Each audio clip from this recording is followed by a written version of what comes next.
আমরা আমাদের নবীকে সবচেয়ে বেশি ভালোবাসি, যিনি আখিরি নবী, যাকে বলা হয়েছে ওয়ামা আরসালনাকা ইল্লা রাহমাতাল লিল আলামিন।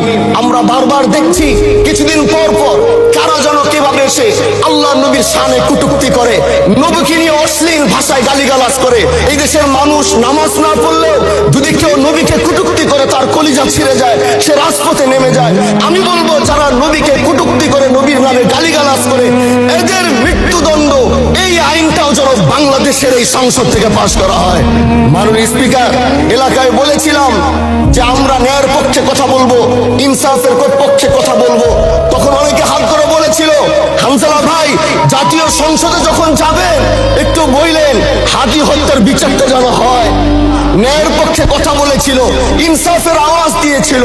আমাদের মতোই যুবক মাননীয় স্পিকার, তিনি এই যে স্বপ্ন বলেছিল এক সুন্দর বাংলাদেশ করবার, রাস্তার ভিতরে সেই স্বপ্ন থামিয়ে দেওয়া হয়েছে। এই বিচার যদি না হয় তাহলে আমাদের মতো আন্দোলনের নিরাপত্তাও রাস্তায় কেউ দিতে পারবে না মাননীয় স্পিকার। এই জন্য আপনার মাধ্যমে আমি বলতে চাই, হাদি হত্যার বিচার যেন সুনিশ্চিত করা হয়।